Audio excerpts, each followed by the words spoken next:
Dando choque. Tá ok o som aí? Tá ok? Tá bacana. Tá me ouvindo bem? Vamos lá. Gustavo Henrique, canal Gustavo Henrique Dando Choque. O departamento médico do Flamengo foi muito enaltecido na temporada passada pela competência na recuperação dos atletas lesionados. Nesta temporada, a gente percebe um quadro inverso, levando-se em consideração que temos praticamente os mesmos profissionais no departamento. Você acredita que o fato dos atletas terem pego o Covid pode estar refletindo em alguma coisa? Bem, boa tarde a todos. Eu acho que o departamento médico aqui do Clube de Regatas do Flamengo vem sendo elogiado há algum tempo, não foi só no ano passado, né? Em 2016, não à toa, foi o clube ali pelo ranking da CBF, pela Globo.com, que eles fazem esse levantamento do clube que teve menos lesões. O mesmo aconteceu em 2018 e não aconteceu em 2017, que no caso em 2017 o Flamengo foi o time que jogou mais partidas no ano, 84 partidas. E óbvio que o trabalho foi mantido e o ano de 2019, com todas as conquistas, tudo é mais enaltecido e mais valorizado. Mas esse é um trabalho consistente que vem acontecendo de um tempo. Eu não tenho a menor dúvida, né, de que não só a Covid, mas como vários outros fatores podem estar interferindo nisso. Primeiro de tudo, eu acho que a gente não pode comparar o Flamengo com outros clubes, porque o Flamengo é o clube que sempre libera mais jogadores para a seleção. É o time que jogou mais nesse ano, porque a gente jogou uma Recopa e uma Supercopa. É o time que jogou mais ano passado, porque a gente chegou na final de um brasileiro, na final da Libertadores e um Mundial, onde a gente não teve férias e descanso, e depois tudo isso aconteceu. Então, eu acho que a gente tem que avaliar não só o número de lesões.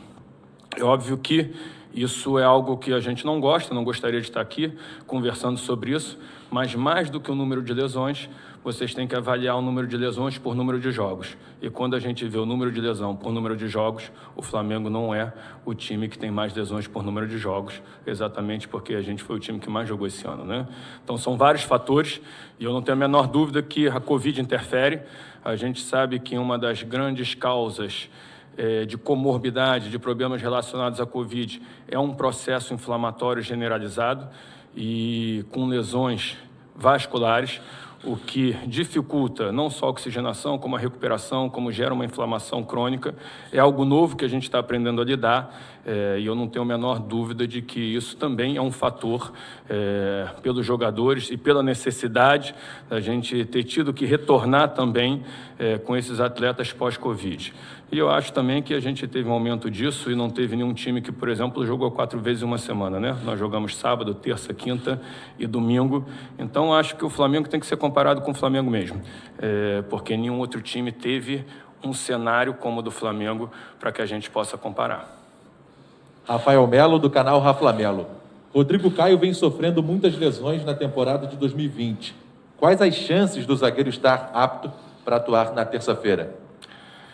A gente está trabalhando para isso, né? Existem chances, com certeza. A gente não pode definir isso ainda. Hoje é sexta-feira, o jogo é na terça. A gente vai fazer todo esforço para que ele tenha condição de estar em campo. Mas é muito bom que a gente ressalte, né? Na verdade, que são lesões diferentes. Rodrigo Caio se apresentou à seleção e voltou lesionado. E a gente, na verdade, tratou essa lesão. E quando ele estava prestes a retornar, ele teve uma lesão no joelho lá na seleção e a gente tratou. E quando ele estava voltando, enfim, por uma fatalidade, ele teve uma lesão na panturrilha, não tem nada a ver uma coisa com a outra, no período que ele estava retornando. Então a gente tem que entender o seguinte, né? A gente não tem a menor dúvida que o Flamengo vai chegar e a nossa temporada termina em fevereiro.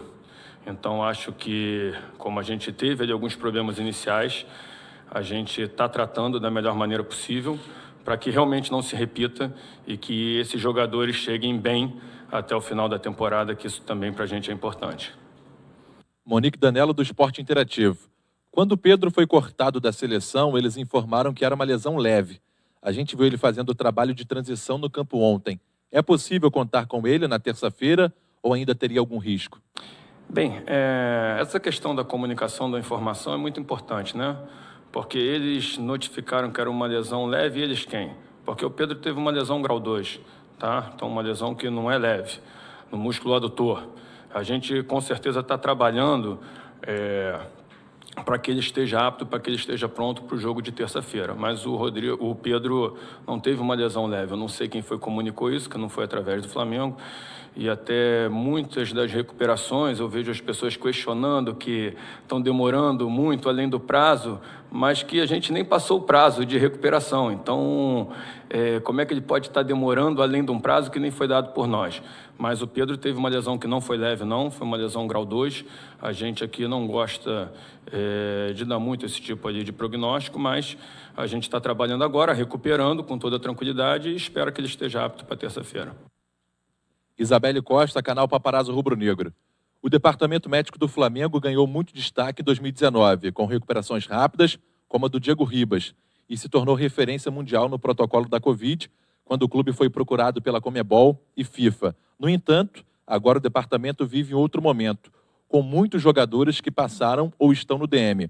Alguns deles reincidentes, como Gabigol, que entrou em campo após um período de recuperação, mas precisou voltar a tratar. Gostaria que você explicasse o que aconteceu no departamento e se houve falha nos métodos de recuperação e tratamento. Bem, primeiro, como a gente disse aqui inicialmente, é um ano completamente atípico, né? Dessas lesões, é bom a gente ressaltar e que fique bem claro que, por exemplo, o Rodrigo Caio se lesionou na seleção. O Pedro se lesionou na seleção. O Arrascaeta se lesionou na seleção. O Gabriel Barbosa foi um entorse do tornozelo, uma lesão traumática. O Thiago Maia foi um entorse do joelho, uma lesão traumática. Então, infelizmente, né, a gente tem que responder por algo que a gente não controla. Mas eu não tenho a menor dúvida, né, de que a gente aqui no Flamengo, independentemente de qualquer coisa, preza pela excelência. A diretoria me cobra isso, esse tipo de resultado, nada além disso, e me dá todo o suporte para que eu entregue isso. E uma vez que a gente tenha diagnosticado, entendido que o departamento médico, mesmo com todos esses motivos que eu acabei de dizer, com situações que fogem à nossa gerência, não estava entregando o padrão que eu acho que seria o ideal, e isso é um dos motivos até da gente ter feito algumas mudanças, como todos falaram aí, porque não só a torcida, a imprensa, nós também, eu particularmente, não estava satisfeito com isso, e a gente realmente fez essa mudança tentando melhorar e chegar no nível de excelência, como a gente sempre teve, é o que a gente busca, e eu não tenho a menor dúvida de que a gente está chegando nisso de novo e que as coisas vão se acertar e, como você falou, vai ser lembrado como em 2019, ou 18, ou 16, enfim, chegando lá no fim, que é o que a gente importa. Mauro Santana, canal do Mauro Santana. Até que ponto procede a informação de que a carga de trabalho para recondicionamento físico do zagueiro Rodrigo Caio teria provocado a lesão na panturrilha? E quais os cuidados para evitar que isto aconteça na transição para o campo? Bem, ele estava na transição de uma lesão do joelho e teve uma lesão na panturrilha, né? Então, são lesões diferentes, então como é que a gente pode ali julgar ou avaliar que teve erro na carga da transição da lesão, que na verdade ele estava tratando uma lesão e teve outra que pode acontecer, como outros atletas, por exemplo, tiveram lesões em jogos e não estavam na transição, lesão muscular, por tudo isso que a gente falou, é uma fatalidade, infelizmente aconteceu, né? A gente tem esse cuidado, fazer esse controle de carga na transição, então hoje a gente consegue acompanhar isso de maneira gradual, sempre avaliando ali com GPS, com a carga interna, onde a gente tem essa segurança para que ele esteja apto, e naquele momento ele estava apto, ele estava fazendo o treinamento de sexta-feira, porque iria jogar no domingo, e, infelizmente teve uma lesão muscular que faz parte da vida do atleta, a gente não gostaria que isso acontecesse, ele também não, mas enfim, agora que aconteceu, a gente tratar e sempre tentar melhorar os processos para que, enfim, a gente consiga a excelência que a gente sempre teve e que eu não tenho a menor dúvida de que as coisas estão caminhando da maneira correta agora. Sidão Marinho, da Rádio Transamérica. Como está sendo feita a relação com o departamento médico do Lille sobre a lesão do Thiago Maia? Existe alguma previsão de data para que o jogador seja submetido ao procedimento cirúrgico? Bem, como você disse, né, um atleta que pertence ao Lille, está emprestado com a gente. Então, qualquer conduta médica, não só a gente necessita da autorização do jogador, que já nos deu, mas a gente também necessita da autorização do time. E como é uma lesão complexa, é uma lesão que não é simples, o Lille, com toda a razão, eu faria o mesmo. Se fosse um atleta nosso do Flamengo que tivesse emprestado e tivesse uma lesão complexa, gostaria de avaliá-lo para que a gente possa confirmar esse diagnóstico e traçar os próximos passos. Então, tivemos uma dificuldade aí por questões de voos, de logística em função da pandemia, tanto para o médico do Lille vir para cá, como possivelmente para o jogador ir na França. Então, o Lille optou por contratar um consultor médico da Argentina, que já prestou serviços para eles. Ele está chegando aqui no Brasil no domingo e vamos avaliar o jogador juntos e, a partir daí, a gente vai discutir o diagnóstico e as possíveis condutas, e aí, a partir disso, a gente consegue passar para vocês uma previsão. Raíza Simplício, Gol Brasil. O Flamengo passou por algumas mudanças no departamento. Um preparador físico que trabalhava com os atletas em particular foi contratado. Como foi feita essa escolha? Bem, na verdade, a gente perdeu alguns profissionais aqui no clube em 2018, em 2019 perdemos outros profissionais. Essas mudanças já vinham sendo estudadas por nós, mas a gente estava esperando a chegada da nova comissão técnica para ver quem viria, o que a gente conseguiria compor. E a gente achou que teria necessidade da gente fazer um trabalho individualizado, principalmente um trabalho preventivo, para que a gente consiga melhorar, fazer uma prevenção melhor de lesão e nesse trabalho de transição também. E a gente, no momento, só estava com um profissional da preparação física, que era o Roberto, o Betinho, então a gente precisava contratar mais alguém para que a gente pudesse ajudar nesse trabalho individualizado. Vene Casagrande, Jornal O Dia. Recentemente, o Departamento Médico e a Comissão Técnica Permanente passaram por trocas de funcionários. Quais foram os critérios utilizados para o clube trazer profissionais como o médico Marcelo Soares, demitido em 2015 por você, e o preparador físico Rafael Winick, que chegou a ser criticado publicamente até por integrantes do CEP, que são da sua comissão permanente? Bem, os critérios foram os mesmos que eu utilizei para contratar os funcionários que estavam aqui antes e que saíram do clube. Então, os dois médicos que estavam aqui, que saíram do clube, eram médicos que estavam na base, que eu contratei eles para a base, que eu promovi a subida deles para o profissional. Com a saída deles, porque a gente entendia que precisava ajustar algumas coisas de conduta, de metodologia, como é sabido, eu também não estava satisfeito com o que a gente vinha apresentando. E foi trazido da mesma maneira, o mesmo critério, um médico que veio da base, que é o Mauro, e os fisioterapeutas que se desligaram do clube eram fisioterapeutas que eu mesmo trouxe, pelo mesmo critério da base, porque a gente aqui forma profissionais também, e acabou que, enfim, a gente achou que era o momento de mudar, e um profissional, a mesma coisa, o fisioterapeuta, o Lanian, subiu da base, o mesmo critério que tinha os outros. O Fabiano, que era o coordenador da fisioterapia, teve uma proposta para um clube do Japão, foi uma perda para a gente, então a gente chamou um outro profissional do Vasco para substituí-lo, e o Marcelo era um médico que já tinha trabalhado conosco, que tinha experiência com futebol, então a gente tinha uma demanda de mais um médico aqui, e aconteceu de maneira natural, enfim. Então, mesmo o critério das escolhas foi o critério das escolhas dos outros que estavam aqui, enfim, cumpriram o seu ciclo, encerraram isso, e a gente iniciou um novo ciclo com um critério muito parecido com o que a gente fez, escolhendo esses outros profissionais que aqui estavam no lugar desses novos. João Pedro Granete, coluna do Fla. O Flamengo teve 3 casos de atletas que serviram às seleções e retornaram lesionados: Pedro, Rodrigo Caio e Arrascaeta. O clube questionou as federações sobre como tem sido o trabalho? Olha, isso é uma situação complicada, né? Então, assim, eu não posso responder pelo clube, né? Isso é uma decisão institucional. É óbvio que a gente já tem um calendário complicado esse ano, né? Com uma quantidade de jogos muito grande. E é óbvio que, como eu falei, a gente não pode comparar o Flamengo com outros clubes, porque nenhum outro clube cedeu tantos jogadores para as seleções como o Flamengo esse ano. E óbvio que isso interfere. Não à toa que 3 jogadores se apresentaram na seleção e voltaram lesionados. Um outro jogador chegou e também apresenta uma fadiga muscular, que é o Isla, da seleção do Chile. Sabemos, enfim, que são viagens longas, num ano, num calendário extremamente cansativo. E esse é o preço que a gente paga pelo Flamengo estar em outro patamar, como dizem nesse sentido. Enfim, é o que a gente sempre busca na qualidade dos jogadores. A gente sabe que tem o ônus e o bônus e acaba que em alguns momentos isso vai acontecer, mas o clube tem que aprender a conviver com isso. A gente quer os melhores jogadores sempre, os jogadores querem sempre servir à seleção, a gente sabe que faz parte, infelizmente, e a gente tem que lidar com isso. Léo Burlado, UOL. Pegando a contratação do preparador Rafael Winick como gancho, as mudanças no departamento foram pedidas por você ou houve solicitação, interferência da direção de futebol? Não, todas as decisões das saídas do departamento foram decididas por mim. A diretoria simplesmente me deu respaldo, mas não teve nenhuma interferência da diretoria, foram todas decididas por mim e realizadas por mim, e eu assumo isso aqui completamente. Felipe Schmidt, do Globo Esporte. Por que as mudanças realizadas no departamento médico foram feitas neste momento específico do ano, com os jogos em andamento, um calendário apertado e não no fim da temporada? Bem, a gente já vinha estudando isso e a gente só não fez isso no momento porque ia ter uma mudança na comissão técnica e a gente esperou.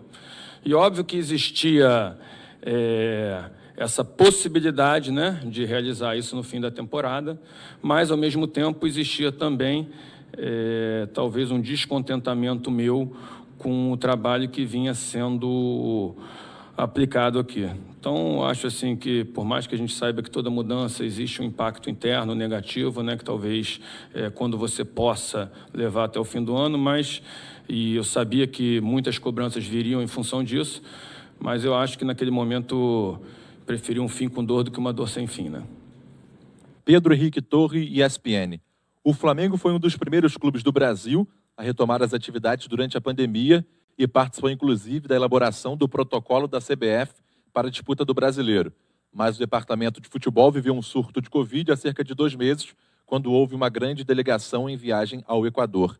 Ao observar o que ocorreu, existe análise de que o protocolo apresentou falhas de alguma maneira? Bem, olha só, eu acho que o protocolo é seguro, né? Eu, particularmente, eu acho que só estamos tendo isso aí exatamente porque a gente faz essa testagem em massa, onde a gente tem todo esse cuidado. Ali era um momento que não tinha muita alternativa, então a gente teve que ficar no país naquele momento por mais tempo. Talvez tenha sido ali um risco que a gente assumiu e realmente aconteceu isso aí, não tínhamos outra escolha. Mas eu, sinceramente, eu acho que o risco de você ser contaminado numa partida, um jogador contaminar o outro é muito improvável, é um risco baixo. Eu acho que o futebol, apesar de tudo, tem dado um exemplo nisso aí. Desde o início tem buscado criar protocolos de segurança antes de vários outros segmentos e a gente simplesmente decidiu enfrentar essa pandemia que está aí, não tem uma perspectiva de fim e a gente sabia que tinha que criar maneiras de como e não quando lidar com isso, é o que a gente tem tentado. Óbvio que não existe protocolo 100% seguro, né? O protocolo não é uma vacina, não é sinônimo de imunidade. O protocolo simplesmente é para quê? Para que você diminua o risco e que você tenha as soluções para se algo acontecer. Como, por exemplo, no Flamengo, quando a gente teve lá no Equador, a gente tinha uma estrutura, por exemplo, de um táxi aéreo específico para transportar os nossos atletas, caso isso acontecesse. Isso foi contratado antes da nossa viagem, porque a gente sabia que era um risco. Então, todos os pacientes ali contaminados tiveram o transporte adequado, testagem em massa, isolamento precoce, tratamento medicamentoso precoce. Então, acho que isso também é o protocolo, é você saber o que fazer quando algo sair do que você espera. Eu acho que isso aconteceu não à toa, que não teve nenhum atleta que teve alguma comorbidade, enfim, alguma gravidade maior. Mesmo a gente estando no Equador, tinha um plano de fuga, uma rota de fuga. Jogadores lá que foram testados, a gente já tinha agendado uma contraprova para que a gente, se porventura isso acontecesse, seja no mesmo dia com 2 laboratórios. Então, isso que é protocolo também. Você se prevenir e você ter as soluções para, se algo sair fora do que você espera, ter essas soluções. Eu acho que nisso aí o Flamengo fez tudo o que podia fazer. Quero agradecer aqui a diretoria, que não poupou nenhum esforço, inclusive fretando 2 aviões para que a gente pudesse resgatar todos os jogadores ali contaminados. Desde o início, a diretoria que não tem poupado nenhum esforço no controle da pandemia, em tudo que envolve a saúde do atleta, desde o departamento médico e na pandemia muito mais. E isso dá uma tranquilidade para a gente trabalhar, não tem a menor dúvida disso. Bruno Cantarelli, da Rádio Tupi. Doutor, existe relação entre o alto número de lesões dos principais jogadores e uma condição física diferente em relação à última temporada? A pandemia influencia nisso? Sim, eu sempre digo o seguinte, né? A melhor coisa para prevenir lesão é o atleta bem treinado. E não só o atleta bem treinado, ele se lesiona menos, como recupera melhor. E óbvio que a pandemia, como você disse, né, o calendário, tudo isso atrapalhou a gente, o surto de Covid. Nesse meio tempo, a gente também teve uma mudança de comissão técnica, onde muda-se uma metodologia. Sempre que isso acontece, a gente tem um aumento ali do número de lesões, não foi com a última comissão técnica. Sempre que a gente tem essa mudança aqui no clube, em qualquer outro clube, isso é esperado. E eu acho que tudo isso aconteceu ao mesmo tempo e, consequentemente, ocasionou isso aí, né? A última pergunta do repórter Diogo Dantas, do Globo. O Flamengo vem alterando os processos de trabalho do CEP desde o ano passado, mas teve sucesso com os métodos de Jorge Jesus. Por que o clube resolveu reformular o departamento no meio de uma pandemia e contratar profissionais que nunca trabalharam no futebol, como o fisioterapeuta Diego Paiva e o preparador físico Rafael Winick? Qual é a pergunta de novo, por favor? Vamos lá. Diogo Dantas, do Globo. O Flamengo vem alterando os processos de trabalho do CEP desde o ano passado, mas teve sucesso com os métodos de Jorge Jesus. Por que o clube resolveu reformular o departamento no meio de uma pandemia e contratar profissionais que nunca trabalharam no futebol, como o fisioterapeuta Diego Paiva e o preparador físico Rafael Winick? Ok. Óbvio que, primeiro de tudo, né, o clube tem uma metodologia própria, mas o nosso desafio é sempre a gente encaixar essa metodologia com quem esteja chegando. Afinal de contas, o Departamento de Saúde e Alto Rendimento, ele está aqui para oferecer um serviço para o clube e para o treinador que está chegando. Então, a gente tem nossa metodologia e a gente está sempre se adaptando, e quando você consegue essa comunicação, esse entendimento melhor com a comunicação, a gente consegue um resultado muito bom, como aconteceu ali com o Jorge Jesus, como você disse, e como tem sido com o professor Rogério Ceni. Eu não tenho a menor dúvida que a gente vai chegar nesse nível de excelência. A reformulação a gente realizou exatamente por não estar satisfeito com o que a gente vinha apresentando. Enfim, a gente sempre quer um parâmetro de excelência e a gente achou que era um momento de mudar para que a gente conquistasse isso de novo. E a questão de trazer profissionais que nunca trabalharam com futebol, em algum momento eles têm que começar. Os outros que estavam aqui também, quando eu trouxe, nunca tinham trabalhado com futebol e começaram a trabalhar aqui no Flamengo. Então, enfim, faz parte. Eu aqui, óbvio que a experiência no futebol é importante, mas a qualidade, a capacidade técnica, para mim, assim, é superior. E os outros que estavam aqui também, eu, quando trouxe, nunca tinham trabalhado com futebol e aprenderam, enfim, e trabalharam, e nós somos gratos a ele, enfim, entregaram ali no momento, e a gente achou que, porventura, era melhor a gente mudar e para estar sempre melhorando os processos. Obrigado, doutor. É isso. Fim da coletiva do doutor Márcio Tanuri, gerente de saúde e alto rendimento do Clube de Regatas do Flamengo. Fim da coletiva. As perguntas...